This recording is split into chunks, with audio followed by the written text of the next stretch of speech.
Hello everyone and welcome to It Goes Off. Round 10 has just come and gone, and what a round it was. There were 2 overtimes and the medical staff at the Adelaide 36 as well, they are well and truly in overtime. My name's Andrew Gaze, and joining me as he does every week is Grantley Bernard. And sad news for the Adelaide 36ers. We've had a tough time of it this season, it's fair to say. But it's only got tougher now with Adam Ballinger, one of the superstars of the past 10 years of the NBL, going down with a season-ending injury. And then top it all off on the weekend, Nathan Crosswell. He's done his Achilles heel and it's season-ending, and I guess you'd have to ask the question, Grantley, is it possibly career-ending for Nathan Crosswell? Look, you'd hope not, and I don't think it is for Crosby, because he's a super fit athlete. And I think he'll come back from this. I think he'll be good. It's not like he relies on his pace. No. On the floor. He's one of those guys who's very deceptive. He can drive to the basket slowly, if you know what I mean. And look, he's made a career out of that. And you know, we've said it before. I'll say it again. I think Crosby was one of the most underrated players in the NBL, and I think he's assuming he gets over this one, you know, pretty quickly. I think he's probably got another 3, 4, 5 years left in him. Well, we certainly hope so. It's the Achilles injury, though, they're hard to come back from, and let's hope that all the surgery and all goes well, because he has been fantastic for the game. What does this mean for the Adelaide 36ers? They're 3-8 now. They were starting to play some respectable basketball without necessarily getting the wins. You'd have to say that they're looking to next season right now. Yeah, you'd probably think so. But having said that, there's still a good 15, 16 games left, you know, on the schedule.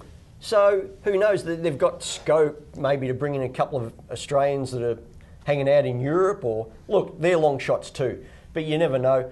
But look, before these injuries, they'd beaten Perth in Perth twice. Yes. Now, any team that goes to Perth twice, they'd lost a few as well. They have. Yes. But you've got to respect them. Absolutely. And so they're not, you know, any easy rollover. But having said that, no Ballinger, no Croswell. It's going to make life pretty tough in Adelaide. And Marty Clark's going to have his hands well and truly full trying to figure out a formula to get the Adelaide 36ers back on track. Grantley, one of the little quirks that I noticed, for the first time this season, the Melbourne Tigers are not in the top 4, but after 10 rounds of basketball, the top 4 is exactly as the top 4 was at the end of the season last year.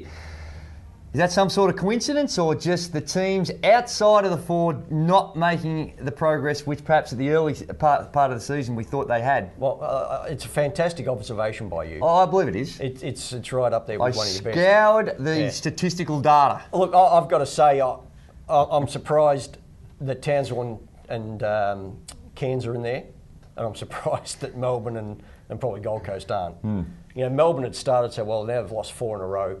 Gold Coast we thought they were going to get going, and you know, it's like they need to carry a set of jumper leads around in the team bus the whole time just to get them going every now and then. I think definitely lock in Perth and lock in New Zealand. The other 2 spots are still up for grabs, but you've got to give full credit to Cairns, who everyone basically wrote off at the start of the season. They've just kept ticking along. And they're causing problems. They are causing some problems, and what a game it was on Saturday night against the Melbourne Tigers. And Jamar Wilson, he has just stepped up a notch or 7. He was fantastic in the overtime. Similar to Eddie Gill when Eddie Gill took control against the Melbourne Tigers in Melbourne 3 or 4 weeks ago for the Townsville Crocs. Jamar Wilson now took complete control against the Melbourne Tigers. Perhaps the Melbourne Tigers defensively against some of these guards, they're getting it handed to them. Well, there is that situation. The other situation you've got to think is that why don't the Tigers get it done down the stretch in a close game? Now, are they unlucky or are they incompetent in those situations? Ooh, incompetent. Oh, no. Well, what's your thoughts? Well, I don't think they're incompetent. I think that luck hasn't gone their way. The thing about their game the other night, in extra period, they had 4 turnovers in 5 minutes of extra period. So that you're just shooting yourself in the foot. And really, when a team only shoots, you can hold a team to 34%. The Cairns Taipans shot 34% and still got the win. So there's a lot the Melbourne Tigers can look at to say, well, there's some areas that are just not functioning at the moment. But good things happening, you know, to lose on the road in double overtime to New Zealand and overtime to Cairns, that is no disgrace. And full credit to the Cairns Taipans and Aaron Fearn again getting the job done. Another man getting the job done has been Julian Kazoo, and it's kind of sad right now we sit here and say that Julian Kazoo was on a plane going over the United States to try and secure a spot in the NBA with the Golden State Warriors. Great for Julian Kazoo. Oh, it's a good sad. It is a good sad, Yeah. But for the NBL and the Sydney Kings, if he gets the tap on the shoulder to stick with the Golden State Warriors, that is going to create some problems for the Kings. Look, it could. It's probably one of those situations. Their schedule pans out in such a situation that he's maybe going to miss one game. So if he gets cut from training camp, he'll be back, he'll be in the lineup.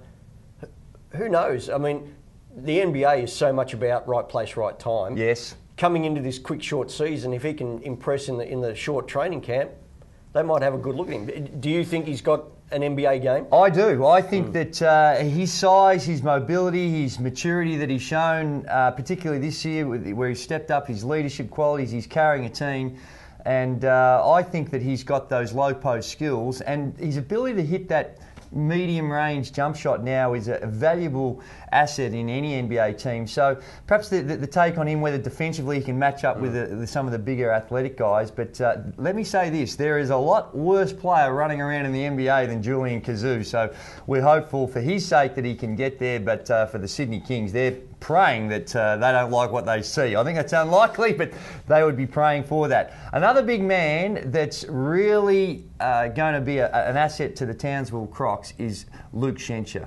Now, he missed the first part of the season, and to the Crocs' credit, they were able to hang on. But now he's back in the lineup, and against Julian Kazoo and the Sydney Kings, he showed his value, 13 points, and it's only his second week back. So he is going to be a big, big factor down the stretch for the Crocs. 13 points, 9 boards off the top of the head for Schenscher. So, you know, not super duper numbers, but if you can bank on 13 and 9 or 15 and 10 every single night from him, that's a massive help. And just the presence of a 7-footer in the middle. There's not too many 7-footers in the middle in the NBL these days. No. So I think, you know, the Crocs maybe are, you think they might kick on from where they are. Oh, they are. Well, it's surprising. You had the Sydney Kings in your top 4, and I had the Melbourne Tigers. Yeah, that was before Kazoo was going to the States. No exclamation. No asterisks next to it. That doesn't work around here, Grantley. You had the Sydney Kings. Stay with your boys. Not over yet. It is not over, and they are still not beyond the realms of possibility to make the top 4. I remember someone on this show a couple of weeks ago said that the top 4 was set. But well, anyway. I still think the top 4, as it was a week ago, will get there, but I am a lot more nervous right now. Grantley, we're getting into that Christmas spirit, and we're also getting into that mid-section of the season. So we've decided to put the who's hot, who's not on ice for this week, just to go through and get an update of all the statistical leaders and let people know how individually some of the players are going. What have you got for us after 10 rounds of INET NBL basketball? 10 rounds of INET NBL basketball. The leader of the scoring. There once was a bloke named Trigger. Oh, hello. Who faced opponents quite bigger. When he went in the paint, those opponents would faint. And Trigger would score with a snigger. I'm liking what I hear. In the rebound department, there once was a king named Kazoo, who greeted his fans with, "How's you?" When he went to the boards, he belonged with the Lords. And his fans responded, "Bless you." Well, you're clearly nervous with some of the work that Nigel Purchase did last week, because you're coming back bigger and better than ever. What have we got for the assists? Well, with the assists, there once was a point guard named Jackson, who wasted no time doing faxing. But he did share the ball, so his teammates, they all, were raising their games to the maxim. Brilliant. Steals? Steals. Lucky last. There once was a player named Sed, who could stop his opponents stone dead. You can hear all the squeals when he guards, strips and steals to show that his defence has cred. That is some of your best work ever on It Goes Off. Well done, Grantley Bernard. Superb take on the top statistical categories and all the leaders in those statistical categories. Well done, and you've set a standard well. You've shown that you can do it, so there's no reason why we can't see a bit of that every week from here on out. Another section that is very much a fan favourite is the 24-second shot challenge. And in honour of Julian Kazoo and his berth to try and win a berth in the NBA with the Golden State Warriors, we're going to have a look at how he does in this week's 24-second shot challenge. Hey, go. That sounds game. Yeah. 5, 6, 7, 8, 9. Oh, Okay. 12.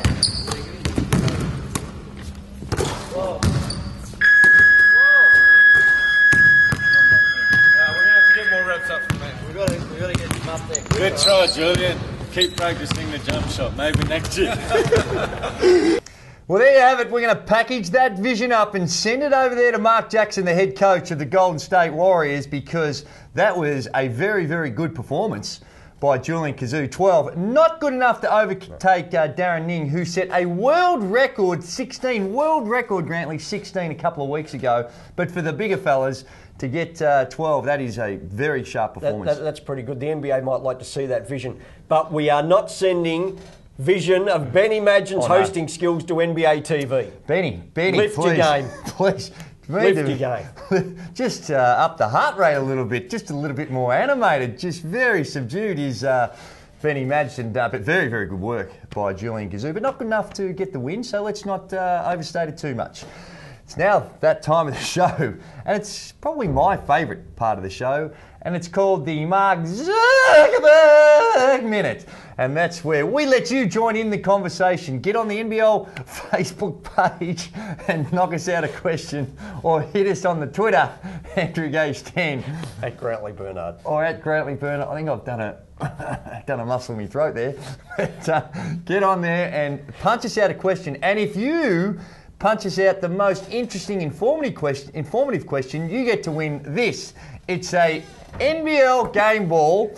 It's the official game ball, and of course it comes from the #1 manufacturer of balls in the world, and that is of course Spalding. They do a terrific job looking after the NBL, and the NBL players love this ball. They might want to love it a little bit more. Shooting percentage has been a little bit down, but it's a very, very good ball.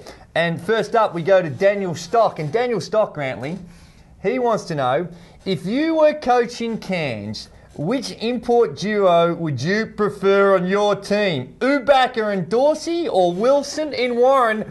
Daniel Stock, very good question. Good question. And I guess you've got to let results speak for themselves a bit, don't you? And right now, Wilson and Warren are getting the job done for Cairns. Having said that... Well, that's what I was about to say. If you're going to let results do the talking, they got to a grand final... Sorry. Ubacker and Dorsey right. helped get Cairns to a grand final last season. But let me throw this one at you. Please. What about a combination of Wilson and Dorsey? Ooh, you're trying to mix them up a little bit. Yeah. Right now, you'd have to say Wilson and Warren, but Ubacker and Dorsey they're class players. Runs on the board. Yep. So still a long way to go, and it remains to be seen what happens at the end of the season. Perhaps our judgment might change in a few weeks' time. James Davis, he's got a question, Grantley. James asks, where do you guys think the most enjoyable venue to watch an NBL game is? Well, I cover the games for one and get to see most of the venues, and right now, one of the more fun places to go is the Perth Wildcats. They pack it out. They're a sea of red. They've got a good balance between the hype of the fans and the guy on the microphone and the entertainment. Some of the places I've been to recently, Grantley, I mean, it's like I've gone to the Hard Rock Cafe and a game of basketball has broken out. That's what it sounds like sometime with all the music and that. And it really takes away from letting the fans get involved. Any place where the fans can get involved, that's the place you want to be. You're right, and I, probably for that reason, the two places I like most of all are Townsville and Adelaide. Good choices. A little different. Townsville does have the extra guy on the microphone. He goes all right. It's not overkill. The local fans love the Crocs. It's a great venue for basketball. Great venue. And Adelaide is a bit more old school. But you want to get that? No, go on. But the crowd loves the game. They're hard on the visiting team. So Adelaide and Townsville for me. As you can tell, Grantley, I'm a busy man, but let's get on to James Panton. And James, he wants to know, how has the New Zealand Breakers managed to stay on top of the ladder after the loss of Kirk Penny? And that is a very good question, because Kirk Penny is an out-and-out superstar. He is a brilliant player, and to lose a quality player like that, I guess, also shows the depth that New Zealand Breakers had. And don't underestimate the value of Daryl Corletto. He's not going to be able to fill the shoes of Kirk Penny, but what he has done is provided that experience, that perimeter shooting, and just I think that he's had a big influence on covering a superstar like Kirk Penny. I think that you're right, and especially in the last probably 5 or 6 games, yes, his numbers have been probably career best. Yes. He has been outstanding, Corletto. The other one that they have also covered is CJ Bruton. Because he has been non-existent the last 4 or 5 games. He's been in a bit of a funk. He's had some injury problems. He's had some shooting problems. Yes. So they've actually had to cover Penny and Bruton. And I think that is a credit, A, to the coaching staff, B, to the team concept that they have in New Zealand. Well, they do have 2 very good imports as well in Gary Wilkinson and Cedric Jackson. Both those guys have been superb. So Wilco and Jacko. Wilco and Jacko getting the job done for the Breakers. And lastly, we've got Sean O'Hare. And he wants to know, if the finals happen this week, who do you think would be crowned champs? Perth, New Zealand, or another team? Well, if the finals happen this week, I could tell you that the champion is not going to be Adelaide, Wollongong, Gold Coast. Write them off. Melbourne. No. And Sydney. And Sydney. Because they're not in the playoffs. No. In the top 4. I think you would have to say right now, yes, New Zealand, Perth are clearly the 2 best teams in the league. So it would be a grand final between them, and who's got home court advantage right now? New Zealand. We'll make a choice. So the Breakers would go back to back. I agree with you, Grantley. In a much more concise way, the New Zealand Breakers would be the champs if they were held, the playoffs were held this weekend. 4 outstanding questions coming off the Facebook and Twitter this week. Who are you going to give the NBL Spalding game ball to? I think the NBL Spalding game ball goes to Daniel Stock. Daniel Stock. Daniel, a Spalding game ball coming your way this week. We'll be in touch with you and get that ball out to you as soon as we possibly can. Grantley, we say this week in, week out, but there's no exception as we head into round 11, as we get in towards a bit of Christmas spirit. Can you please tell us where all the action is going to be this weekend in the INET NBL? Round 11 starts on Friday in Auckland, the New Zealand Breakers against the Cairns Taipans. That is going to be a great test for the Snakes. Also on Friday, the Adelaide 36 against the Wollongong Hawks. This is the battle of the bomb shelter, and one team will move on to 4 wins. On Saturday, it's the Gold Coast Blaze against the Perth Wildcats. Gold Coast have to come up with something there to get their season going again.